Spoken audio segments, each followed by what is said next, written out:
We say things that don't mean anything, but thanks for listening. Yeah.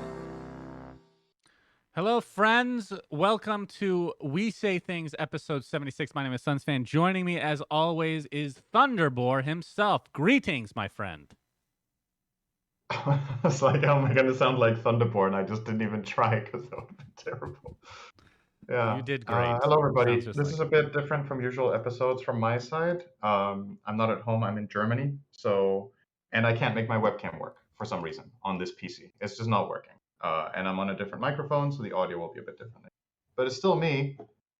So, supposedly. So you say. hello. We don't know for sure, actually. Yeah. It's true. It could be an imposter. We'll get to ESL in just a moment, Cinder, so you can give us all the juicy details of all the talent that are there and how much you wait. Do they have donors? Is that what it is in Germany? Is that what it's called? The shawarmas Do equivalent? you know? Sure, if you want to pronounce it that way. Donor. I, I have not had Duna. Okay, And I've also thanks. not had a donor. Well, maybe one day. Let's start out with the patron shout-outs this week, Cinder. This is kind of a double episode, although we've kind of condensed it a bit because of our guest last week.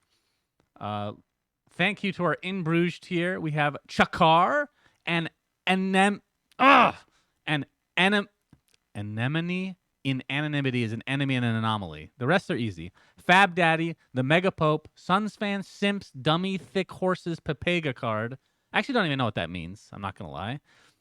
Wax On, Wax Off, Danielson, T.I. in New Zealand, Zanxavier, SUNSfan Pudge, Omega Lol, Nate Thicko01 Hamscroats, brother to the great OG Gesticles Hamscroats, Bacon, no, not that Bacon, the other Bacon, a video from National Geographic where a gorilla's testicle is placed gently on top of Nico Baby's face.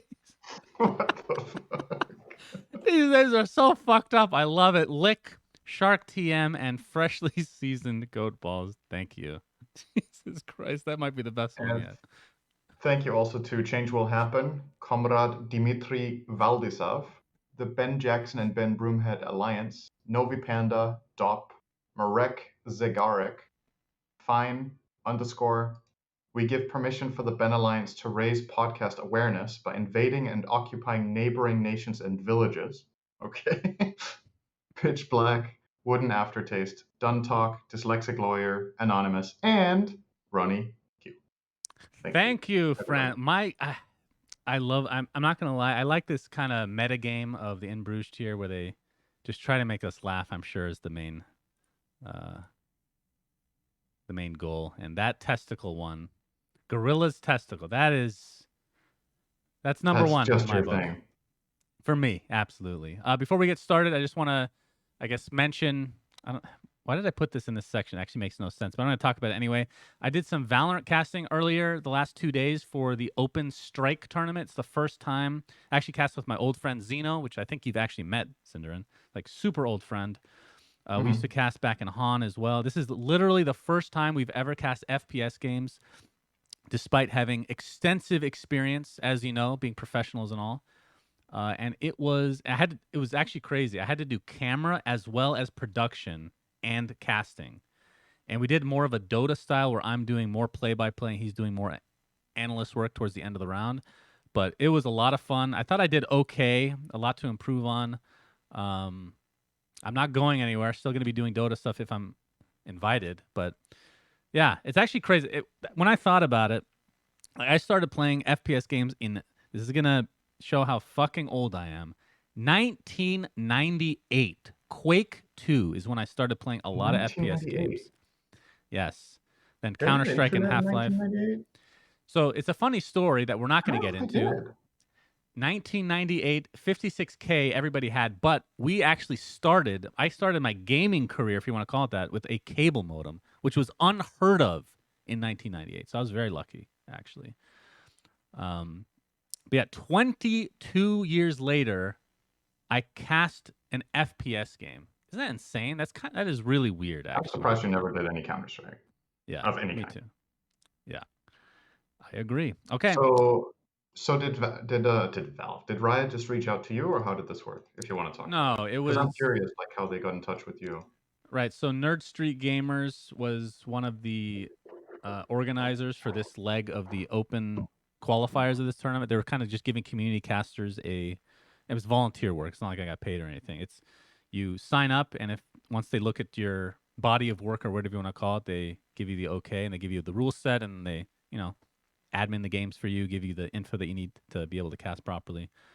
But obviously, I have a Okay. relationship with Nursery Gamers from when we did Midas mode and Jungle Jam and all that good stuff. But yeah, it was fun. I had a lot of fun. Cool. So, and then on to the last section of the intro. SUNSfan recommends 32 gigabytes of RAM. Everybody, okay. I have been running on 16 gigs for so long, and everybody tells me you don't need more than that. 16 itself is overkill. Windows uses so much of it, you don't realize how little you actually need. Fuck you people for making me delay this purchase for so long. 32 gigs of RAM has changed my entire life. It is so much better. I can actually open a browser without going over memory limit. For fuck's sake. I switched from Chrome to Firefox.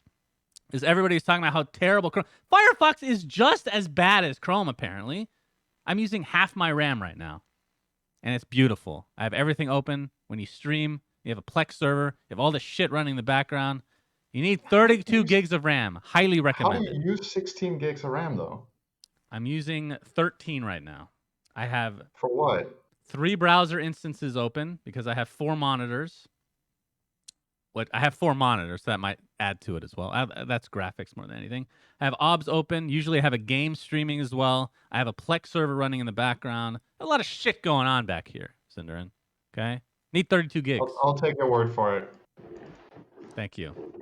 I've Highly never had recommend. RAM issues. I don't know how many I have actually, even on my home computer. I might have Exactly. 32. And You that have is the 16? problem. It would be What? funny if I had 16 and I have 0 problems with my browsers and being able to stream full HD and everything, and have everything running. Cinderin, That would be funny, but I can't confirm that right now. So I'll give you the benefit of the doubt that 32 all is the good. stuff I'm running, it's very resource intensive, all right? I'm a resource hog, if nothing else. So I needed it. I'm not saying you need it, but I still recommend because it's just a couple sticks of RAM I just stuck in there. It took 2 minutes. No problem. I didn't have to take off my heatsink, for God's sake. It was great. Anywho, let's get started with the episode. ESL One Germany was announced, Cinder. Their talent, at least. Tell me about it. I didn't even see the post. Yeah, we got announced last night. I've been in Germany for 2 days. We came in early, so if there were any corona complications, there was a way of dealing with it. But everything's been really smooth. So it's me, Shiver, and Kyle. The 3 of us are here, and we're going to be paneling every game for the rest of the playoffs starting today. And it's 2 best of 3s 3 days in a row, and then it's 1 best of 3, and then 1 best of 5 the final day. So the schedule is pretty. Oh, so it's not What's the super word long for then. that? Okay. Yeah, the days are not that long compared to what we've had for other events, where it could be like 4 best of 3s or whatever. This tournament's very more relaxed, so to speak. So yeah, looking forward to it. Should be fun. Happy that nothing really went wrong for any of us, because obviously Germany has been changed to an orange zone. I don't know if you use the same coloring in the US as we do in Europe for Everything's Corona. brown here. I have no Yeah, idea. No. okay. That's not surprising when it's you talking about it. It's probably orange, but you like brown more. I'm sure it's But red, if yeah, anything. that's it. Yeah, getting started today with the first set of games in 6 hours, I think it Mm-hmm. is. Yep. Cool. So that's what we're gonna do. I wish you luck, Cinderin. You're going to need it if you can't get a goddamn webcam to work, for God's sake, but I'm sure you'll Dude, figure I it out. actually cannot believe it isn't working. Tried I 3 can. different USB ports, installed drivers, and it's just not loading. I don't know what's Maybe going you on. need 16 more gigs of RAM. That could do it. Oh, That could put you over the top. You never know. you know what? I'm gonna check how much RAM this computer. Well, you're on a laptop, so you don't usually use the No, no, laptop at no. home. It's a desktop in the room. Wait, what? They It supply is. you with a desktop? Yeah, it's a 32 gigs of RAM computer, so it's not that either. Damn. See, Yeah, this ESL computer is knows what's. fucking. This is a beast, man. This is better than my home computer, but it can't Wow. get a webcam to work. Yeah, sounds great. Thanks, ESL. I don't know. They probably locked you That's from funny. doing that or something like that, just to make I sure. don't know. It You don't might have be. any Might be shenanigans. something that's set up like that. Okay, next thing. Again, we're kind of going back a bit from the last couple of weeks. Dota Plus updates. So this is very unprofessional of me, but I just remembered now. How much of this did we talk about with Kyle? I know we talked about a couple smaller sections of this, but do you like we talked about the MMR, right?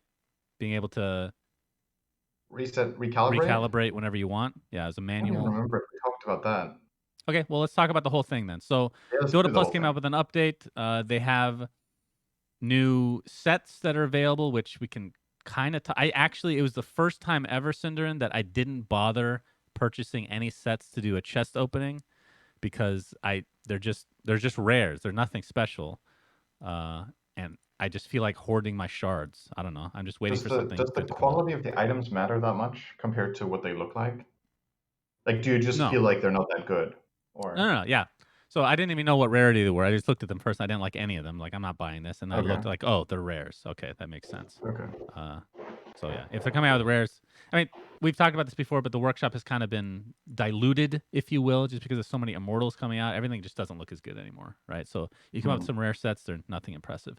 But a cool feature they came out with was the role assistant hero grid arrangement. So for those, this is, I guess you can consider a new player experience, although you do need Dota Plus for it, which that's a topic we can talk about, I suppose. But essentially, when you're doing hero picking, you can select this option in the bottom left, and it'll show roles for that skill, like the skill set that you're, or the MMR bracket that you're in, I believe, right? And it'll separate Oh, them by roles, cool. and it'll update live essentially throughout each game, which I think that's really cool, and I think that should just be a base part of the game. Uh, what are your thoughts on that? Yeah, I've always been a bit hesitant with this stuff. I know that in other like in like League of Legends, for example, there, it's a lot more, how to say, defined in most, at least in higher level games, what role heroes play. It's like they have one primary purpose. And I've always been a little bit hesitant to implement something like that than Dota because I feel like heroes are really complex. Like they can play four different roles, some of the heroes, even five. So how do you like place them in a grid like this? Mm, But it's just like a primary role. It's just a guideline. It's a helping hand for players that are not so familiar with the game, and maybe just an a source of inspiration, right? So you can pick. You're like, okay, damn, I need to drink some more water. I mean, let me answer this question for me in terms of like Hmm. the new player experience. When I think of people that have Dota Plus, I feel like a vast majority of them are not new players. Like, what new player is going Yes. to come Oh, in and say, "I want Dota Plus"? Because some of these features, like this role assistant, is perfect for new players.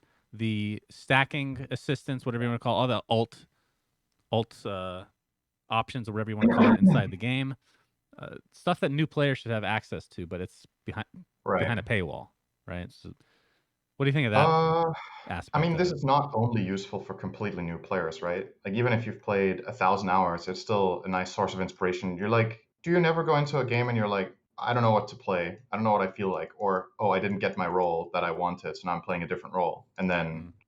this can like help you with a bit of inspiration for the game. I think it's It's true. fine for that. Um, so it's not just new players that benefit, but I think they benefit more. Um, if like imagine you start playing Dota, you play like 50 hours, and you're like, this game's really fun. I want to play it more. Then you might get Dota Plus already, right? Mm.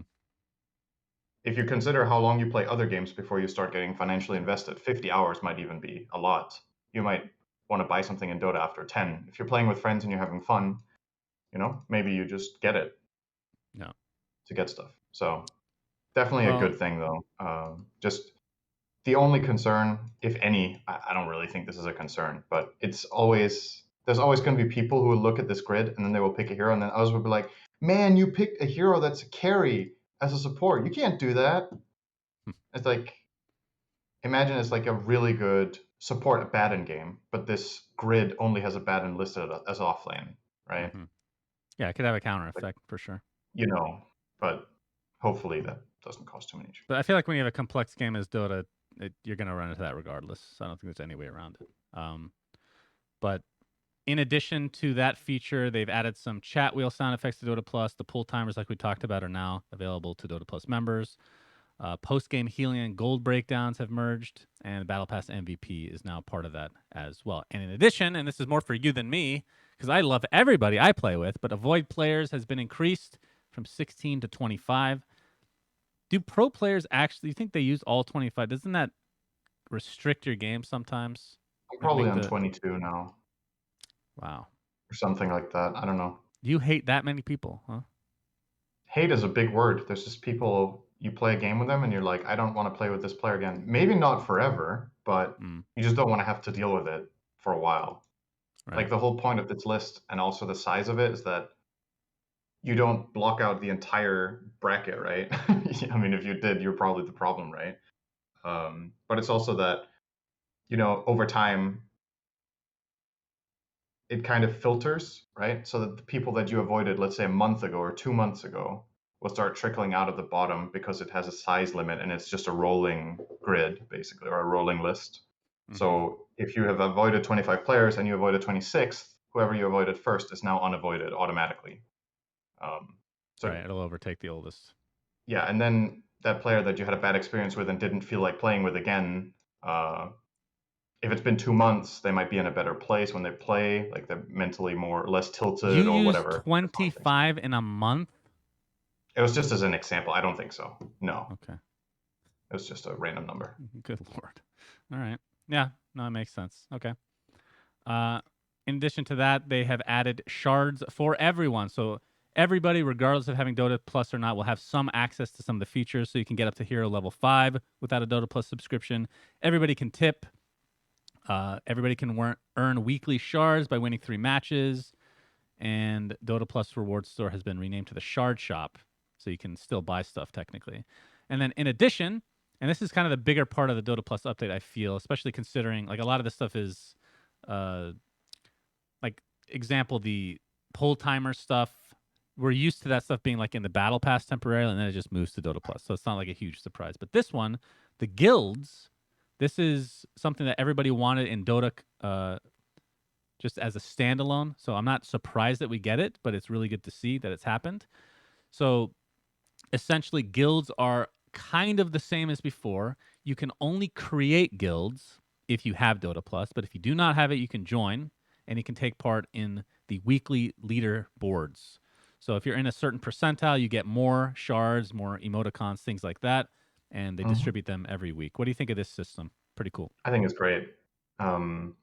I think maybe it needs to, like, this is just a test phase, right? So they have 4 categories. There's bronze, silver, gold, and platinum tier. You might want to spice up the rewards a little bit or make more categories than just 4 for this in terms of the percentile, so that it feels like there's more of a, like, yeah, there's a leaderboard, but there's no technical difference between whether you are in the 75th percentile or in the 100th, right? You get the same things, unless I misunderstood something. So it's literally just for showing off. And maybe it could be fun to have something for like the 90th percentile or 95th. Pro So players that the just guilds that are always really want active kind of more. battle for it, right? They're never happy, huh? Cry, But cry, this more whole pro concept and players. everything, huh? Said cry, cry, more pro players. No. The thing is, this isn't really a pro player thing. Like a lot of casual players will contribute a lot of guild points. I think the guild that I'm in, the player that contributed the most guild points across the entire battle pass and now is not a pro player. It's like I think it's an immortal player, but don't know beyond that. Pretty sure. Close So enough to anyway, pro player for most of them. Um, but yeah, this I like it a lot. I love the fact that they actually brought the guilds over and that this wasn't something that they just locked to the battle pass, because I think it has way too much inherent value for the game to be hidden away for half the year. So yeah, it's good. Okay, and then on to the ranked season. Kind of brought this up earlier, but you're able to recalibrate manually if you want. You don't even have to anymore, so that is completely optional. And in order for not everybody gets access to that at the same time. Apparently, between October 22nd, which obviously was a few days ago, and November 22nd, you'll be able to activate it at any time. What do you think of this change? Obviously, you've played way more ranked than me, so I figured you'd be able to give better insight this time around. I think it's better than forced recalibration. I don't know if I think we've talked about this before. I don't know if this should be a thing, but if it's something that other people really enjoy and it makes their games more exciting and they're looking forward to coming back to playing because they get to recalibrate, then I think that's fine. But I think it's really good that that it's opt-in, because something a lot of higher ranked players and lower ranked players for that matter were frustrated with was how much it mattered, the outcome of these 10 games, that you could, it's a small enough sample size that there's a bit of luck. Somebody disconnects, somebody tilts and abandons a game that could be winnable, blah, blah, blah. You know the whole deal that there's randomness involved in Dota. So MMR you accrue that over a long period of time and over a huge sample size. So 10 calibration games was a bit too little, I think. But you also wouldn't want 50 calibration games, because then people are like, come on, give me my MMR already, right? Mm-hmm. So they kind of had to find this healthy medium. And I think this is good. Now it's like opt-in. You choose if you want to take the risk or take the chance, whatever you want to call it. If you have one MMR, I think you should recalibrate. You can only win. How many of those people exist exactly? One MMR. Don't marginalize that, Shannon. Those people. Come on, they're humans too. Hey, if you have one MMR, please leave a comment on YouTube with proof. If there are more than 5 people in the entire world with one MMR, I will be shocked. There is. Absolutely. You think so? Of course. Can you go negative? 5 people. I mean, that feels like a lot. Out of millions. You just literally have to win any game. Is that not possible?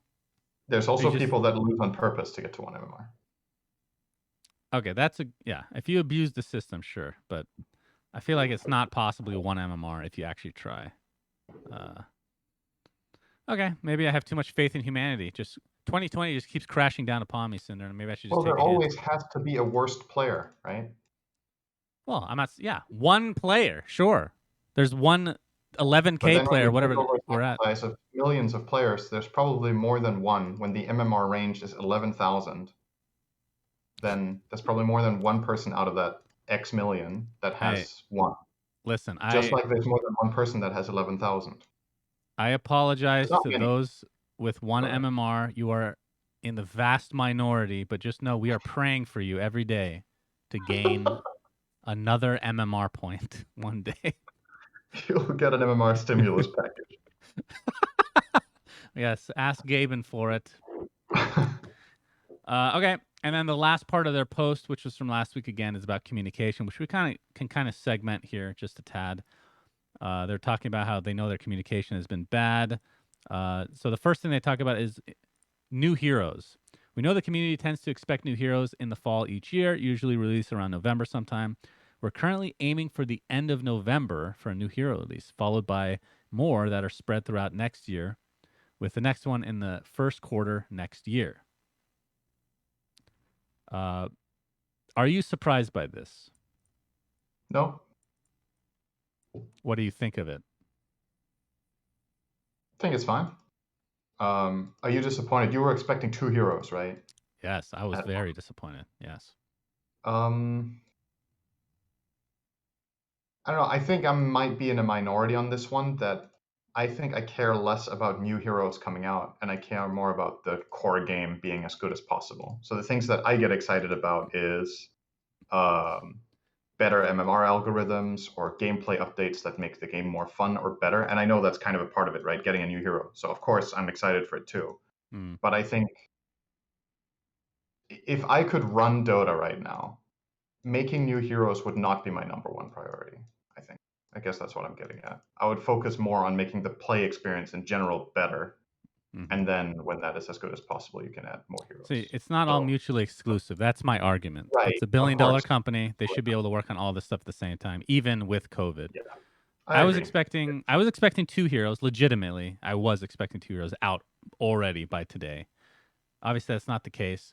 Now, I do like the idea of coming out with them semi-regularly, but the problem is I don't know if I have faith anymore, because they've said this before. They said this 2 years ago, that they're going to be coming out with what was it, like 3 or 4 a year? Was it? I can't remember exactly what they said. Did they make an absolute statement like that? It was a general... I can't remember the details anymore, but maybe it was like 3 a year. Okay. Or maybe they were vague and said they would come out with heroes more regularly. I don't remember the statement. I'm not saying you're wrong. I just don't remember it. But now that they're saying it again, hopefully it comes to fruition. They don't have to come out with multiple heroes at the same time. If anything, it's probably better to come out with them individually. So on paper, that's fine. And if they So actually come out with... Yeah, go ahead, sorry. No, go ahead.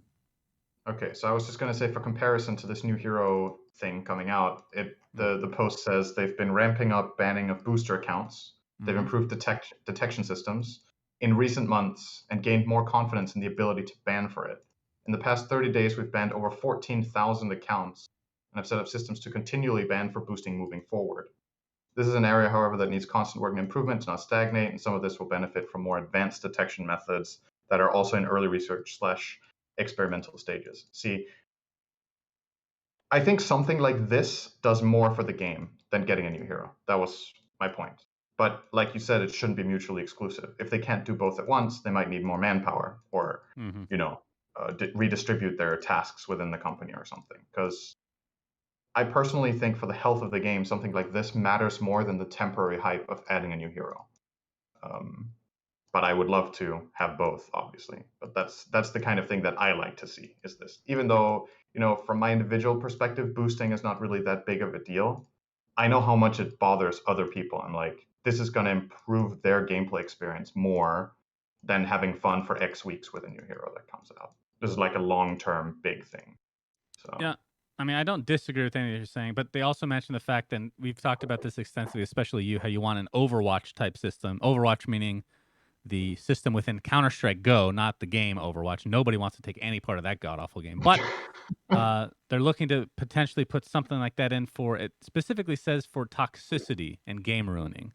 That's something that can easily be identified by an Overwatch system where you just, somebody's given a super replay happy and to see this. yeah, that would be really good.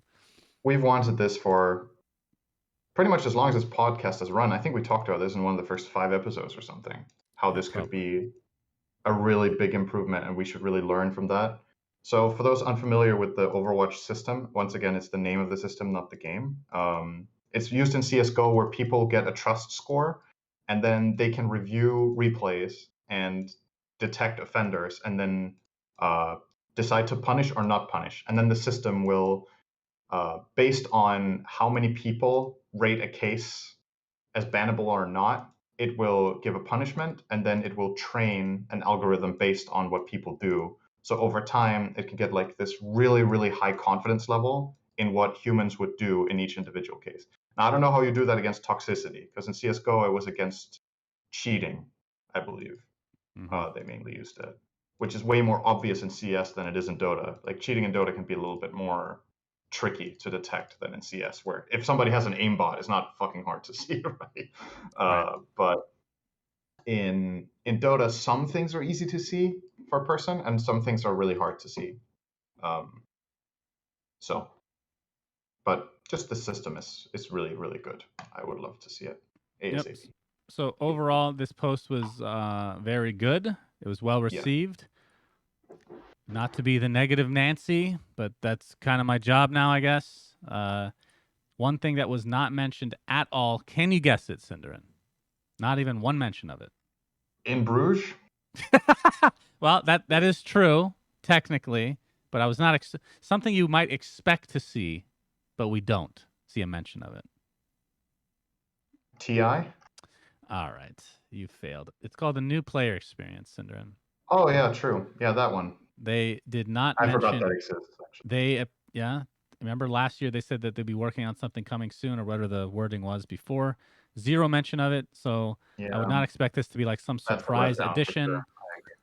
Yeah, I would be surprised if they're working on anything right now, which is very sad. Because I mean, we've talked about it before. I think that should be the number one. We've talked about new heroes. We've talked about getting rid of Smurfs. I mean, I think all that's important. I still think the new player experience is literally the most important thing, and it has been for years. Do you think some of the things that they've done, you could argue, help the new player experience, like giving everybody shards and getting access to that as a new player and some of that stuff, and combating Smurfs more effectively? I would say combating Smurfs is definitely a help to new player experience, because it means, on average, a new player will expect better games. But there's no tutorial, there's no way of like hey, this is how this game is played, or these are the things you should know before you start. That's what you mean by new player experience, right? Like basically a teaching tool. So new Yeah, so players don't jump you're in if they're talking overwhelmed. you're talking about an indirect, help to new players by adding this stuff in.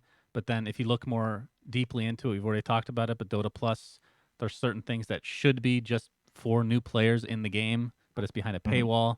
And then no tutorial, just nothing to help people actually learn the game itself, Right. beyond what's already in the game, which is essentially nothing. So yeah, that was a pretty big letdown as well. So hopefully, I mean, hopefully whatever. I don't know. I don't even know what to think anymore. I have lost faith in the new player experience, I guess.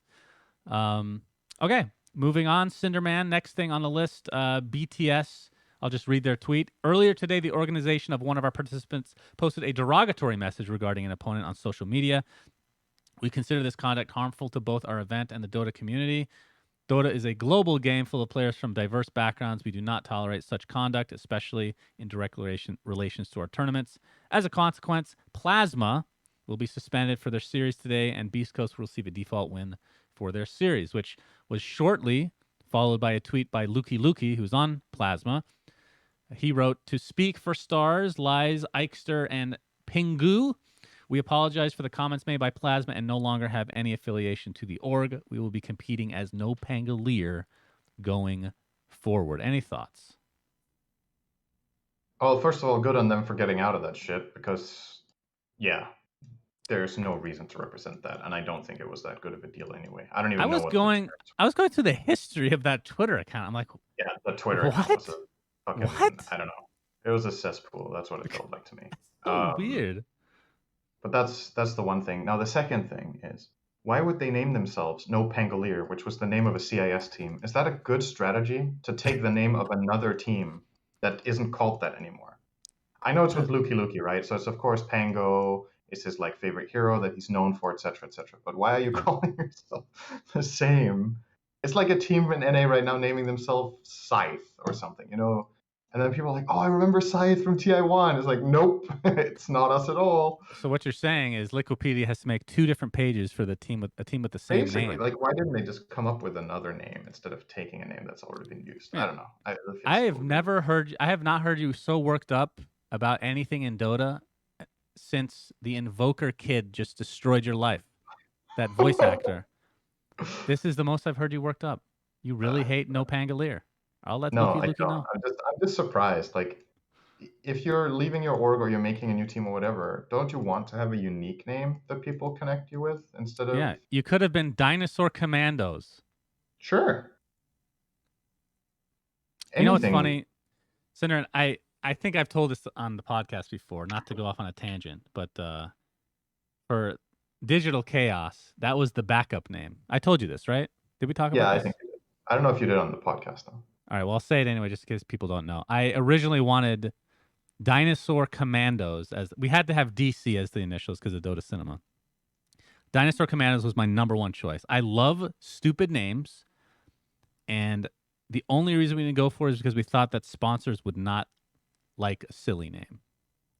So we went with like a super try-hard, kind of cringeworthy Digital Chaos, which again, I will say this once and for all, whatever you name your team for them, there's some anomalies, which we'll get to in a moment. It doesn't really matter what you name your team. As long as it's not super offensive, like, well, it's not technically offensive, but Nigma is probably the worst team name in all of esports still, and they continue to use it for whatever reason.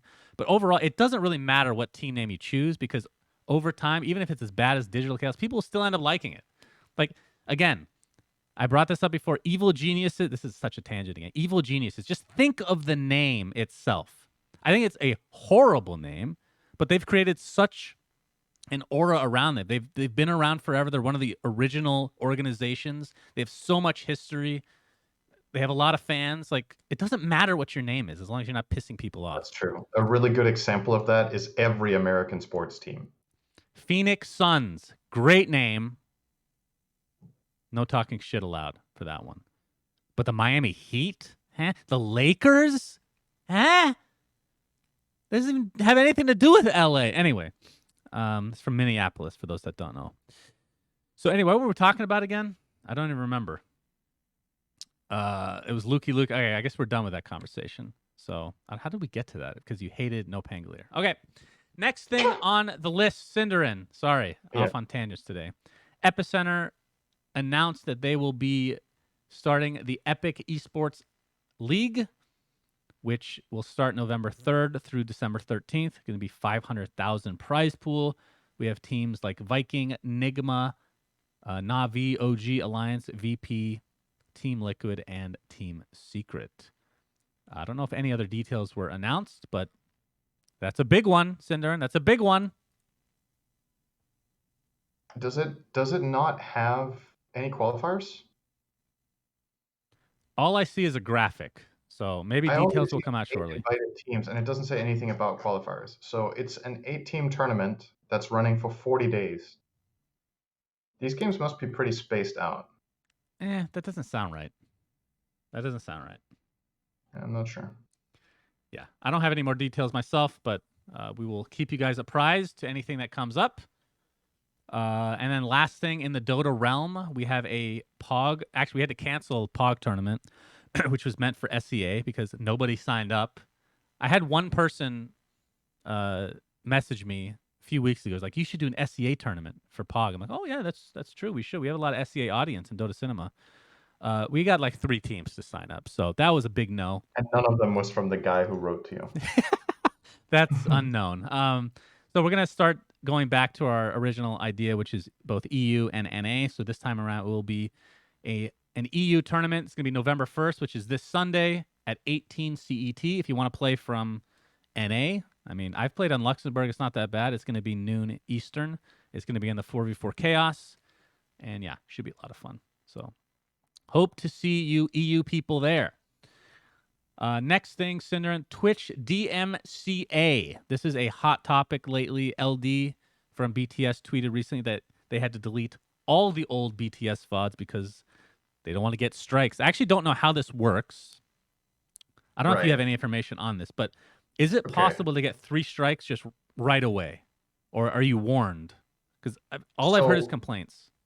So my understanding is, and this is obviously something that affects me too, right? And I'm not really completely sure what to do because it seems very undefined and random, almost what's happening. And I think that's why a lot of these channels are just playing it super safe and deleting their VODs.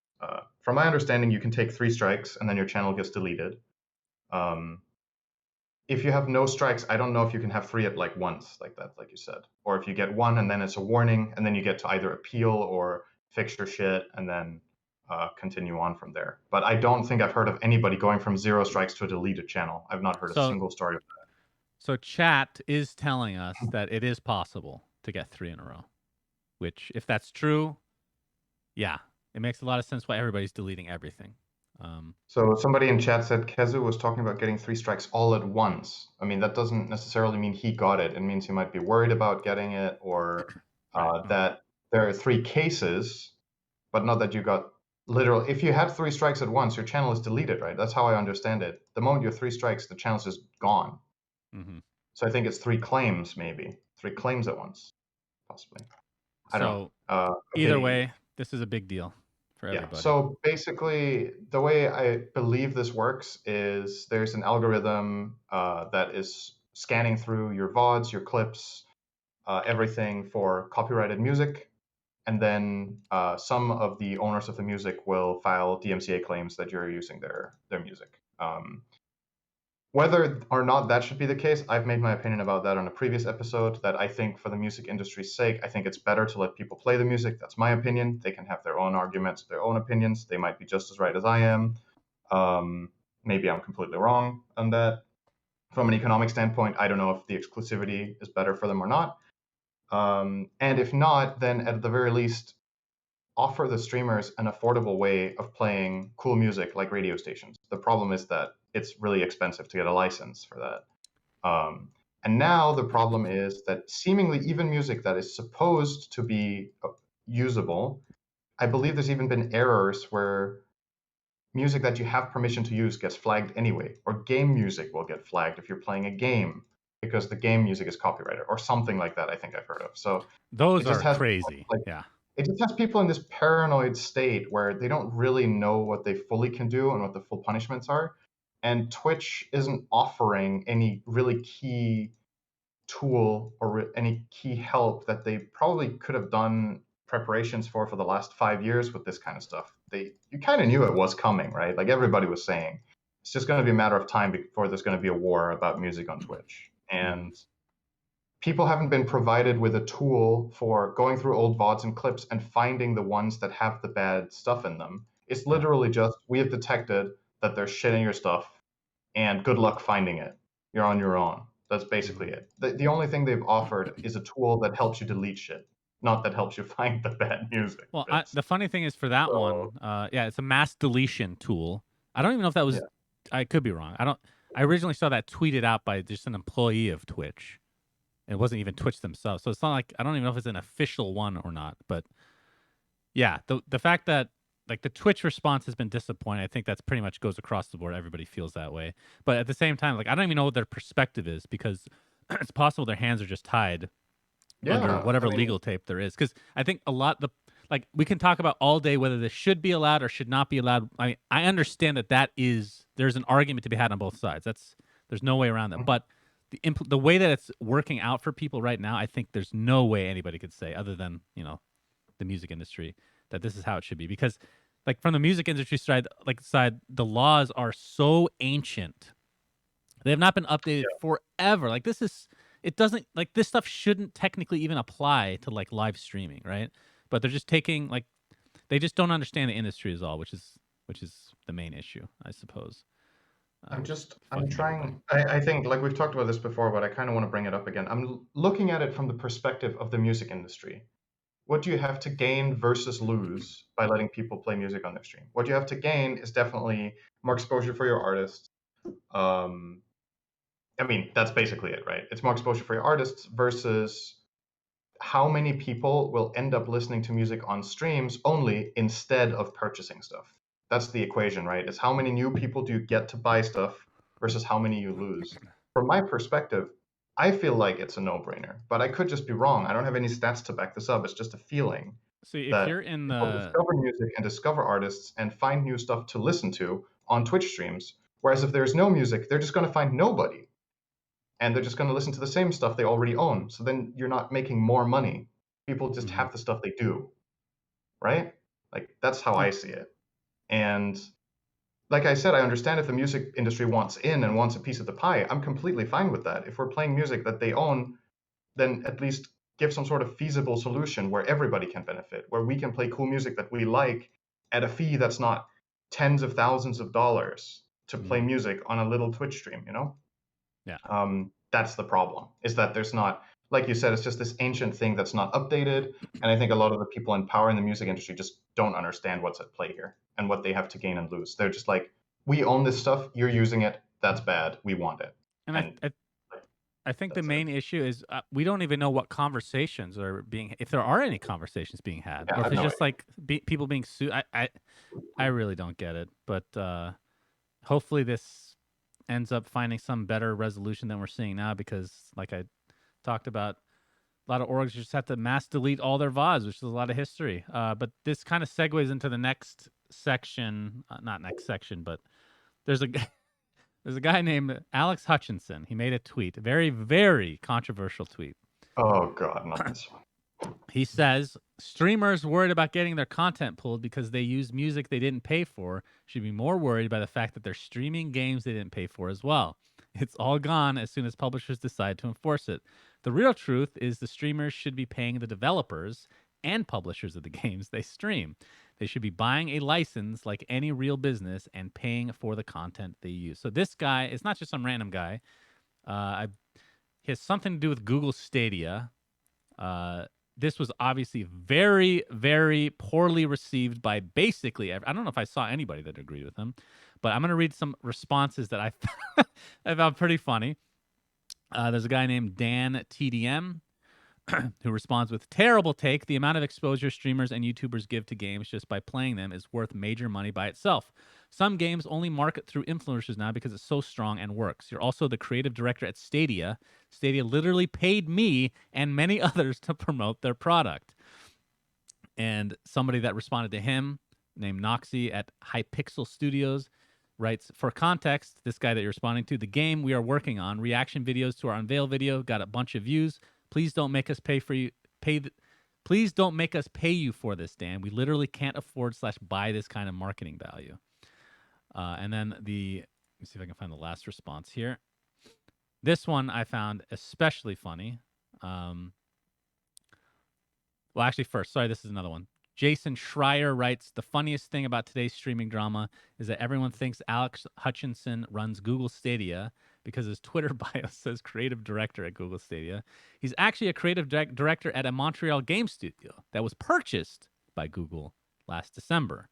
So perhaps a little deceiving. And then the funniest and most hypocritical part of it all, Cinderin, is in response to this post, some guy named Jacksepticeye responds, I find this thinking extremely ironic considering you have fan art of me, a streamer, as your banner from when I played Savage Planet. You've even cropped out their watermark in the banner and haven't given them credit for it anywhere. Very hypocritical. So I just had to shit on this guy a little bit more, but what do you think of this idea? Like, what do you think of this guy's take? I can't even take it seriously. Like, okay, let me put it this way. Before you get into it, Cinderin, let me just say this, and then I'll let you take over. Before we get into this, it's not some guy named Jacksepticeye. It's Jacksepticeye. I don't know who that is. Never heard of him. He's really fucking big on YouTube. Some guy named Jacksepticeye. Okay. Oh my God. Guys, I don't watch YouTube. Okay. What do you want from me? I don't watch other people. I don't have time to watch other people's content. Is this guy as big as PewDiePie? I've heard of PewDiePie and Pokimane. He's bigger than Pokimane. He's bigger than Pokimane. Okay. He's smaller than PewDiePie. Let me see. Let me see Jacksepticeye on YouTube. Why are we changing the subject to shit on me again? Okay. Because that's funny. All right. Let me see how many followers he has. You made me lose my train of thought. 3 million subscribers on YouTube. That's only like 20 times more than our YouTube channel. It's not that big. Okay. Yeah, that's true. But have you heard anyway, about let me discuss. Where was I with this? Okay, so the idea, like, I understand the base concept, like, of copyright infringement, right? Technically, I think from a purely technical standpoint, if you have no knowledge of how the industry works, this argument would make sense.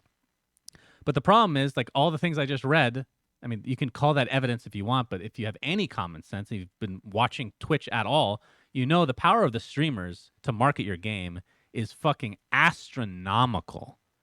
Like, it makes no sense for a guy in that position to not be aware. Well, it's Google Stadia, so actually it does make sense, but that's another story entirely. But having said that, just look at a game. Like, it's funny that this conversation is happening like within the same couple months that Among Us, which has been out for years, just suddenly exploded as one of the biggest games of all time because of streamers.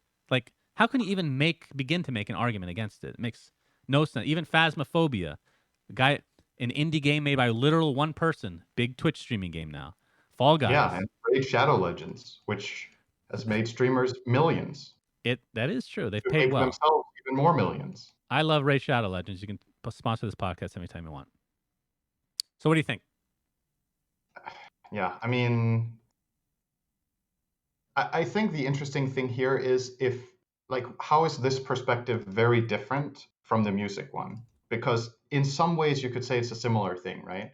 But not really. So here, in this case, I'm not saying the music industry should pay us to stream with their music on, right? And it's because the music is not the carrying element of the stream. It's ambiance, right? It's not the purpose. It's not the thing that is being advertised as such. Right. Maybe you could. I don't know if there's a world where you imagine there's a big DJ streamer or something on Twitch that has a lot of people watching, where music companies would actually pay that person to play their music. But you could imagine that would make sense, that you would want to promote this new album or whatever, and then you have the DJ remix or play music from something like that. To me, that makes a lot of sense. It's like, okay, you're promoting this music on a music stream for people to buy your music. And this is basically what's going on with the games. If anything, the people that are benefiting the most are the game companies that get their stuff streamed to tens or hundreds of thousands of people for fucking free. And everybody will fall in love with a game that they might have never heard of just because a streamer that they watch chooses to play it. I mean, isn't that just fucking awesome for the game developers? I don't understand. Like, how can Yeah. this guy in this position not see that has so much inherent value? Well, Or maybe the tweet is completely misunderstood, and what he's talking about is streamers that he says stream games that they haven't paid for. Does he mean that people emulate games? Like you're playing a Pokemon game on stream that you haven't never purchased, so you're using emulator games, or does he mean that you haven't paid for rights for streaming The Witcher, whereas you have purchased the game The Witcher? If it's the second thing, then I think it's complete garbage take. If it's the first one, really, regardless, really, yeah, I don't know. you're looking at the wording too. I agree. The first time I read that, I was like, what does he mean by that? But he doubled down so much on like everybody shitting on him. He doubled down on the topic we're just discussing. So don't think there's much misinterpretation here. It's just like mind-bogglingly bad of a take. Um, but yeah, I don't know. I don't know what to say. It's crazy. I was gonna say, I is there any way that bad publicity is good publicity, as they say? Can this actually be true for Google Stadia? I don't know. We'll find out if it exists in another year. Feels like Google just makes 20 different companies and then 5 exist in 5 years. 15 of them die. Next thing on the list, StarCraft 2 came out with an update, Cinderin, which kind of ended up being a blog, essentially saying they're not updating the game anymore. But they tried to go out with like a more positive attitude. It's kind of an end of an era. StarCraft 2 never really. I mean, early on, it was big on Twitch. It was kind of introduced with Twitch in a lot of ways, helped popularize the platform. But I feel like it never really reached what Brood War did, in my opinion. But still, a very, very good esport in its own right. RTS games just aren't really as coveted for whatever reason right now. What are your thoughts on this momentous end for StarCraft 2? Well, from what I can read in the post, it's not like they're full on quitting doing anything for the game and just leaving it there and just letting the servers be there. They're still gonna. It looks like they are. Oh, wait, I misread this. So they're not doing a balance patch. So the game is staying in its current state and it will have ladder seasons, like something like, I don't know, whatever you would compare that to. Maybe Brood War has a ladder, Diablo 2, stuff like that has a ladder. It's obviously different. So they're going to give it support to run, but they're not going to invest into it, basically. Your wording made it sound like they were just leaving the game to rot, which I don't know. Is this the exact same treatment as Heroes of the Storm got? Oh, Heroes of that's a the good Storm question. debuted the pro scene, but the game is still running, and it still has a ladder, right? So I guess effectively it's kind of the same thing, just with different words. I mean, for all intents and purposes, not many people are working on it. It's basically just to maintain Right. versus any progression. I think, honestly, if a game is great enough, I don't know how good StarCraft 2 really is compared to Brood War. I've never been like a huge fan of either game. I've played StarCraft 2, I've never played Brood War. Um, it didn't interest me as much as Warcraft 3 did ever. But if the game is good enough, then the community will carry it, right? Like I believe that games don't need constant updates to stay as an esport or stay as a community if the game itself is powerful enough and people have enough history and attachment to it. But it's obviously a shame that StarCraft 2 didn't ever get as big as they were hoping for.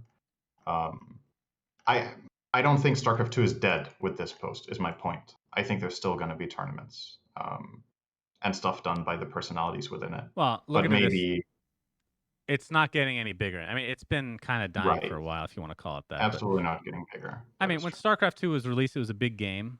And with Twitch being introduced as well, around, I forget the actual years how that lines up, but it was probably the biggest game on Twitch for a while.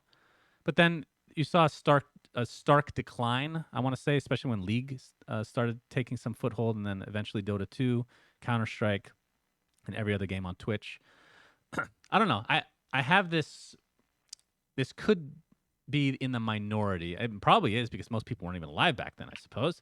But I just never looked at StarCraft 2 as being a successful um, sequel to Brood War.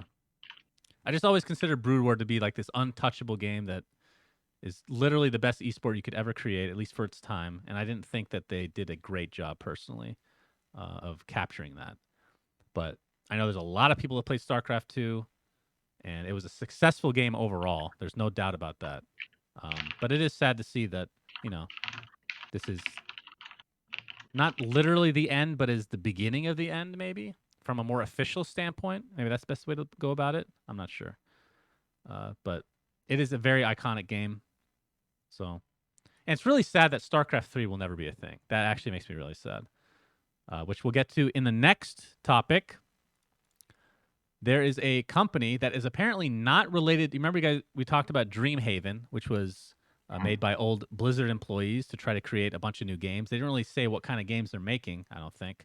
But there is a company named Frost Giant, which has announced a new RTS. There's absolutely zero info, but we do know that Frost Giant, I'll just read this post. Last week, Blizzard announced that it was ending development on StarCraft 2. It's been clear for a while that RTS games don't make enough money for Activision Blizzard CEO Bobby Kotick. Today, a bunch of Blizzard vets have announced that they're making a new RTS game. That's what Frost Giant is. So we don't know the universe. Like, obviously, they can't use Blizzard IP, which is kind of a big deal.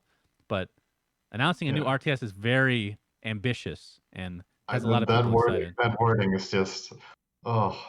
Yeah, that's a big shot. It really is. It's really how so many people feel about Blizzard right now. That, yeah. I mean, what do we need to say, really? It's just he really wanted a bit of personal feeling in there. I think the guy writing it, Jason Schreier, is a video game reporter, and he seemingly has a pretty clear opinion about this. Shouldn't be the case. But I mean, at the same time, can you really be surprised that company wants to make money? Like, that's not, there's nothing wrong in that. But, I think Blizzard, oh man, we've talked this to death on the podcast by now, but it's like, so do you think the way Blizzard runs games right now, like say World of Warcraft, I know you're not very much into that at all, but do you think as a company strategy for profit, do you think they have a short-term plan primarily? As in, like, okay, we need to reach goals, we need to make as much money as possible short-term, or that they think this is just flat out a better strategy long-term as well, the way they've changed their design philosophy around games. Because I can easily see it being good short-term. So, like, pump extra stuff into games that people can pay for, microtransactions, for like mounts in World of Warcraft, or pets, or whatever that people buy, use as gifts in addition to the subscription fee. So you're kind of inflating the price of playing that game for the people that want to buy extra stuff, versus investing into developing unique and creative titles that can be the next big thing. Like, do you think... You're asking me a very easy question, Sindri. No, I don't know how easy. I'm not asking you what you think, like in your personal opinion, what is better, because I'm pretty sure we align on that. I'm asking, do you think 10 years from now that Blizzard are going to regret running games like this, or that it will be profitable? Okay, more so than like money over quality. I have a prediction.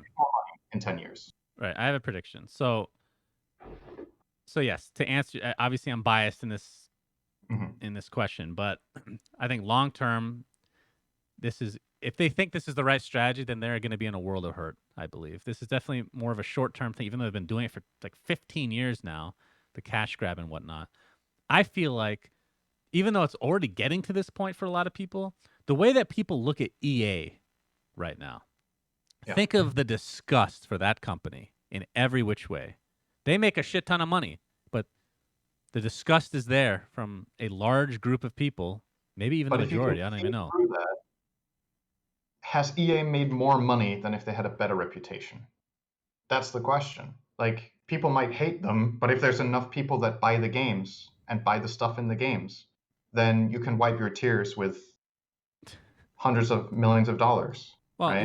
look at it this way. I mean, you're right. Like, it just depends on what you consider success. Like, we talked about this with Slasher, right? With Overwatch, how we both had the same thought process, or not the same thought process. We both had the same opinion, but then the thought process was actually the opposite, where I would say like Overwatch League is a complete disaster because of how much money, like the sponsors will not make their money back, and this can't be good for anybody other than Blizzard. And he's like, but Blizzard made money. That's the success. So we're just looking at success differently, right?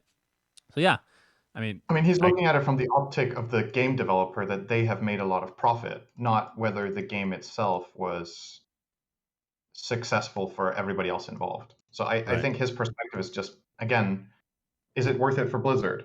Let's say a week from now, Overwatch League gets canceled because it's not profitable enough. The people that have teams are pulling out of it. It didn't make the splash that they were hoping for. Is that a failure entirely? Or did the hundreds of millions that Blizzard made from the league still make it worth it? That's, again, it's kind of the same thing, Yeah, it where depends on your perspective. you're making a lot of money. I'm just wondering how long you can go for this for, where people are, over time, seemingly getting less and less satisfied with your products. It's still making a fuckload of money, though. And if EA Right. can weather a storm like this for, I don't know how long they've been in the spotlight now, definitely 5 years. People have thought EA was shit for whatever reason. They still seem to be doing fine. So I don't know. Like, I'm just genuinely curious. Like, Yeah. I'm So excited for these like smaller studios that really want to get back to the core of developing good games that we grew up with. But like, maybe we're just a little bit boomerish here. I it's don't true. know. I mean, I think like, yeah, to actually answer your question, I don't know either, because again, it depends on your perspective. I genuinely think within, if it's not even closer to this, but within 5 years, Blizzard is just going to be EA. People will just be like, the post follow up to this by the same guy says, I've heard stories of Blizzard folks trying to get RTS games greenlit in recent years with no success. So it's sadly no surprise to see a bunch of devs who love the game or love the genre starting their own company. But again, from a company standpoint, RTS is not exactly profitable. I do Right. understand that. Um, but But at the having same said time, that, they have good they on the have cat. fired many very talented people that have now created a bunch of game studios. So we can only root for them, right? I think the And I next hope it five works years out. are going to be super exciting Yeah. because some big names are making new titles. And if the ideology comes back, it could be like, for players like us, it could be like a second golden age, maybe, if these games are good. Um, Or you're but gonna go pro in StarCraft. Well, not StarCraft, but Craft Giant. Craft Star One. No, I'm looking for some of that good old stuff, especially in RPGs that I used to love so much, to come back a bit. Um, that's what I'm mainly excited for. About what were they called again? World Haven, was that the name of the game? Dreamhaven. Dreamhaven. Yeah. Yeah, and they have a bunch of studios within them as well. But like I said, Frost Giant is actually not related to them, which I was a little bit surprised by. Okay, last topic of the day. AOC, aka Alexandria, I don't know how to say it, Alexandria Ocasio Cortez, who I is think that's a pretty close. representative of the state of New York for the United States, of course, because there's no other states of New York that I know of, streamed Among Us. So a politician streamed Among Us with a lot of high or top tier streamers, if you will, like Do you know who Pokimane. played And with? Do you know who played with her on that I stream? see if I can find the names. Yes, I do know. Who do you think the biggest player she played with was? What do you mean that by the biggest? The who has the biggest reach that she played Among Us with? Oh boy. Well, she played with a fellow politician in, I don't know how to say her name, Ilhan Omar. Right. I would say Ilhan Omar, Hassan. but I don't know how politics. I don't know how people pronounce his name, but Yeah. what is it? What is it? He's also pretty big. How do you say The his name? biggest one she played with was Jacksepticeye. It's not even on the list here. Did she play with him? Okay, he's not even Yeah, listed. Jacksepticeye was In this also. article, it doesn't say. Let me control F. Yo, you should hang out with Jacksepticeye. whoever wrote that article. It sounds like you're really on the same page here. They've never heard of him either. So, It's so according funny. to this, it was Pokimane, Hassan Abi. I'm sure people call him Hassan, but it's definitely Yeah, Hassan. Disguised Toast and Dr. Lupo and more. So apparently, this Jacksepticeye is so big, he's considered an how is he and not more. mentioned? It's funny. Anyway, Anyway, she streamed this yeah. game I watched and this channel. what? I stayed up watching this to 4:30 a.m.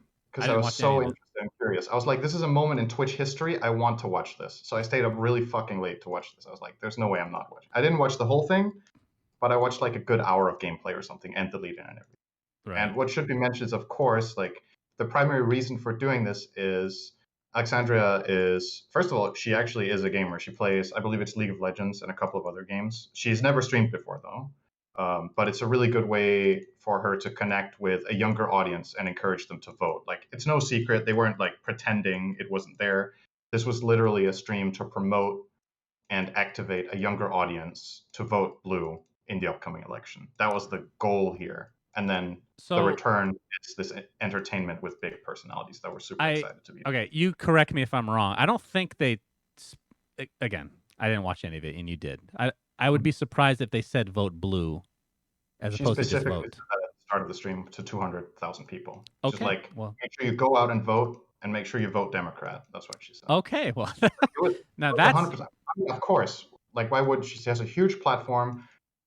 The majority of people watching probably are people who could right. be, or not majority, because there's a lot of viewers like me who can't vote, right? But a lot of the American voters, you would imagine, are her base or people that would at least consider voting for her or voting in general. I mean, so yeah, it was that So for sure. she peaked at 435,000 live viewers. It was huge. Huge fucking stream. And Yeah. it's funny because I was reading some articles about the other politician with her, Ilhan Omar. She Yeah. built her own fucking gaming rig, dude. That's so sick. That is so cool. I'm a little surprised. Okay, I don't want to get into politics. I don't really care for this. Like, I don't care about this, but I'm surprised that you're allowed to tell people what to vote as opposed to just to vote in general, because it is pretty obvious what they would want you to vote for anyway. But that's Right. kind of another topic entirely, which I don't know if legally there's. I think in the US, this is a lot more free to fly than in other countries, probably. When you think about how you can advertise in the US, right? Like the laws for advertising and the whole culture around advertising is really different than in, say, Denmark, for example. true. In Denmark, I believe it's illegal to make a political campaign that is literally the other party sucks and here's why. It's you make an advertising campaign about what your values are, what you want to do. And it's the same with if you're a car company and you're advertising a car, you can't say in the advertisement, this car from this other company fucking sucks. You can talk your own stuff up, but you can't defame other companies in advertising, but you can in the States, right? So I think As far as I know. it doesn't really surprise me that that extends to politics, right? It's not the same thing. You're not saying, hey, the Republicans suck, but it's rather that you're allowed to do something like this in America is less surprising to me than that you were allowed to do it. Say, hey, vote this. Right. I mean, either way, this was really cool, and I would fully expect more people to do this kind of thing, especially during the election time. I mean, she could literally do this once a month just to make her. I mean, she's already a huge celebrity, I suppose. She's like 8 million followers or something like that on Twitter, She's something very big, crazy. But like this would amplify that, I feel like, second and would only reach to a younger Jackson. audience. Jacksepticeye, here we go again, man. You guys are gonna make me feel like such an idiot for not knowing somebody that everybody else knows. Hey, Cinder, do you know who? Funny. I don't really mind. It's just so funny. Like, Cinder, do you know who I Jason don't Kidd blame you is? for it. Like, there's sometimes a really big name that I've never heard of, so I know what it feels like. I could literally name every NBA It's so player other funny than that you LeBron James. didn't know that guy. That is funny. You wouldn't know any NBA players. What do you have to say? But they're all more famous than Right, Jacksepticeye. I know, but this is not an NBA pod. Wait. That's right. You see, I got you. Okay, let's go on to the mailbag. I don't know if you've looked through these. We obviously have a lot of questions, but we'll do one or two depending. Do you want to choose? How do you want to do this? I didn't go through these at all. Do the top two. Okay, so first question comes from Tede. Question for SUNSfan for whenever. What ASMR do you like, and who are your top creators? Okay, so I don't actually have. I literally can't even name one. I don't think off the top of my head. I don't really look at the names of the channels or anything. For people that don't know what ASMR is, it's when you make a noise that activates. How do I fucking explain this? Okay, I think didn't most know- people understand the perspective of it from music, where you hear a really epic score or something really cool in music, and it sends a shiver down your spine, right? Okay. Is that kind of reaction some sort of a physical reaction to hearing audio? Right. So it Right? has a couple of effects. Like one, if you get a quote unquote what is called a trigger, which is a good thing, it kind of tickles your spine. If you don't get that trigger, sometimes it just listening to different kinds of ASMR can relax you, which it's really good for like getting rid of my headaches. And especially when you listen to it as much as I do, you stop getting those tingles. It's called tingle immunity, Cinderin, where you start to lose it. So you just have to stop doing it for a while and then come back and you're all fresh again. Anywho, the problem, not to get sexual here, Cinder, because ASMR is not sexual at all, but I've noticed, and not that I do this anymore, of course, I'm a nice, clean boy, but when you were a little kid, let me rephrase, when you were in high school and you were very, what's the word? You watched a lot of Aroused. porn in high school. I watched a lot myself, okay? I had friends that they would go completely over. I had one in particular. He just disgusting on a whole new level. He is his libido is just out of control. Okay, and the more he watched, the more hardcore he'd have to watch to be aroused. Okay, so that Right. feels. If you want to, again, this ASMR is not sexual at all for me, like literally at all. But the more I listen to ASMR, the more hardcore I have to get. So it started as, tickling in the ears or cutting your hair, stuff like that. Then it Those turned nails into on a chalkboard. no, not nails on a chalkboard. Then it turned into blowing in your ear, and now it's getting more. It's getting to the point where Now it it's actually blowing. looks sexual, where they're eating your ear. And again, I have. It's like I'm dead down here. I feel nothing downstairs at all. It has nothing to do with that. But I get the triggers, and it tingles me. Oh, it's out of control.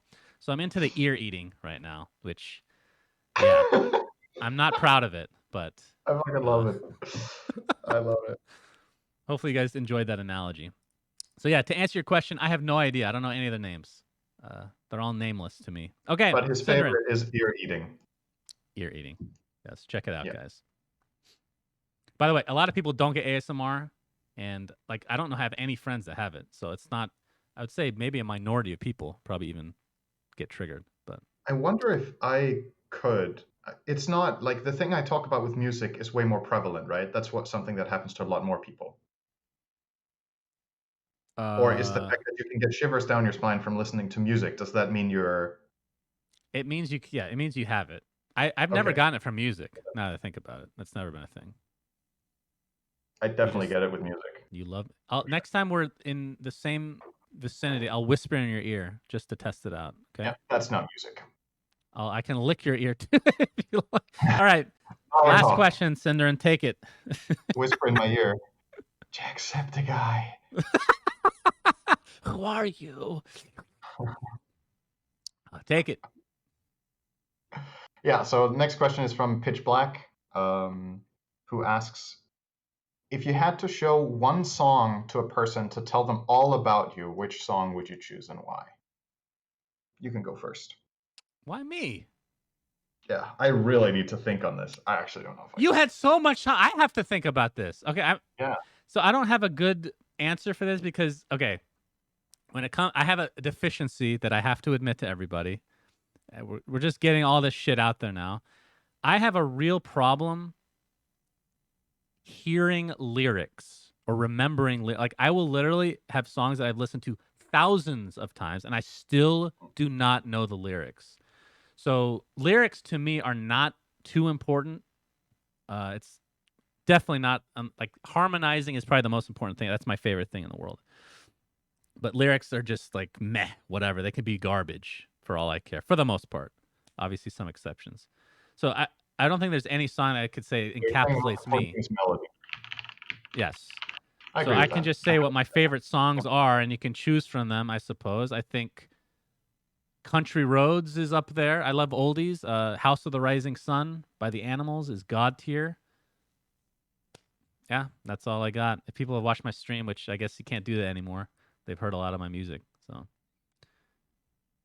So just like oldies. it's like something that tells somebody all about you.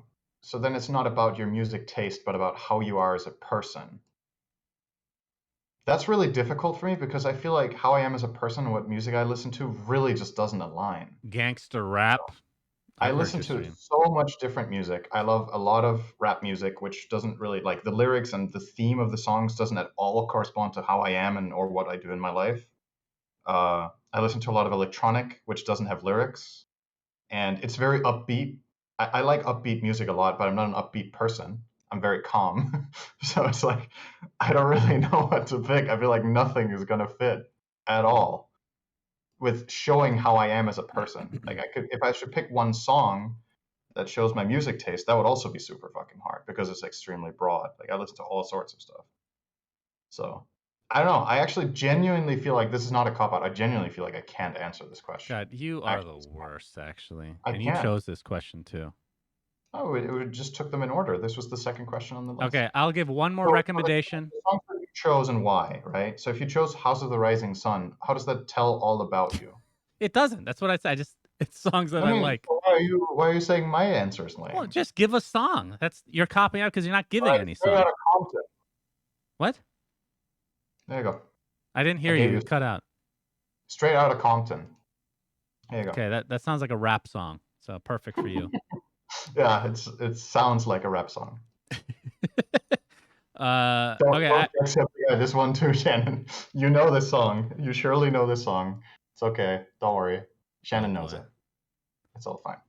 I mean, I don't really listen to that much modern music, so or even 90s or 2000s. I love that your role in this episode is the guy who doesn't know stuff. It's always me who doesn't know a movie or doesn't know something. Oh, that's true. I don't keep up with a lot of pop culture stuff, no doubt. Like I said, I like the only modern quote unquote groups that I like consistently are Metallica and System. Everything else is pretty much just old stuff. I would recommend one song though for those if you're weird like me and you like harmonizing. A lot of people have not heard of this song. It's by a group called Steam Powered Giraffe, who are very weird, but their song is called Captain Alexander, and that is actually maybe my favorite song. I fucking love that song. I'll put that one as mine. Okay, that brings this episode of We Say Things to an end. Until next. Oh God, did you see in Bruges? No. Okay, thanks By the way, everybody. your favorite song is called Captain Albert Alexander. All right, bye. Wait, did I say Captain Alexander? Yeah, it's okay. You don't have to know the name of your favorite song. I don't even know the lyrics. The lyrics or the fucking name. Whatever. Captain Albert Alexander. Great song. Thanks, everybody. Until next time, SUNSfan Center signing out. Goodbye. We say things that don't mean anything, but thanks for listening. Yeah.